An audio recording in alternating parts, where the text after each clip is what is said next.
WWE made the Rob Van Dam news official this week about him being inducted into the Hall of Fame, which has already been taped and will air on Peacock this Tuesday. They also announced Titus O'Neil as this year's recipient of the Warrior Award. I know a lot of people, myself included, thought that Shad Gaspard would be honored or should be honored for his heroism in saving his son's life by sacrificing his own. But according to a report from Fightful, Titus was originally going to receive the award in 2020, before the pandemic ruined everything, and it was important to them that they do it in Tampa because he lives in Tampa. He's been very charitable in the community, down there in Tampa for years. So maybe next year. Maybe next year for Shad. Honestly, you know what they should do? They should rename the award the Shad Gaspard Award. Since the Warrior Award was never really about what Warrior wanted it to be anyway. The way he described the award during his Hall of Fame speech is not what this award is. It's a very nice award. It's a very nice honor. But there really is no reason for Warrior to have his name attached to it. So I'd be in favor of renaming it. In favor of Shad. And this year's celebrity inductee, or at least one of them, will be 90-year-old William Shatner. Captain Kirk being beamed up into the Hall of Fame. This guy must have found the fountain of fucking youth, because when I found out he was 85 years old a few years ago, I couldn't believe it. I thought it had to be a mistake. And even now, here we are 5 years later, the guy is 90. The man looks 60. I'm not joking. Find any recent interview with him and you tell me that looks like a 90-year-old man. I should look that good when I'm in my 60s, let alone my 90s if I make it that far. But he once gave Jerry Lawler a monkey flip on the King's Court on an episode of Raw back in 1995. He was chosen to induct Lawler into the Hall of Fame, even though Lawler wanted Lance Russell to do the induction for him, because without Lance Russell, there probably would never have been a Jerry Lawler in the wrestling business.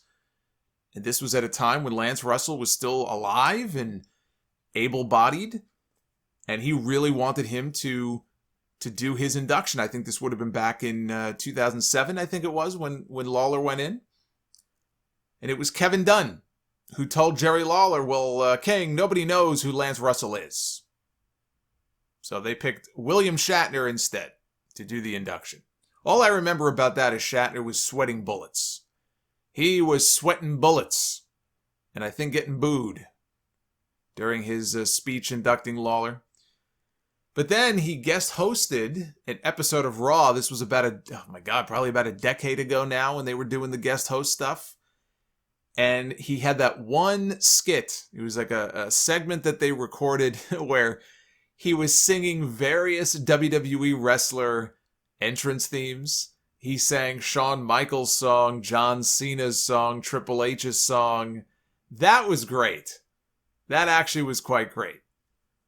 And I'm sure they will, I hope they play that during his Hall of Fame induction video.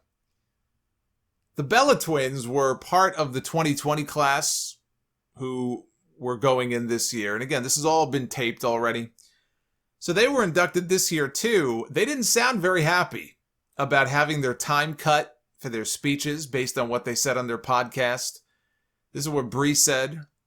We had a speech written, but then we realized it was too long because we're only allowed to do our speech for 3 to 5 minutes. We wrote a 15-minute speech because usually they're like 10 to 15 minutes.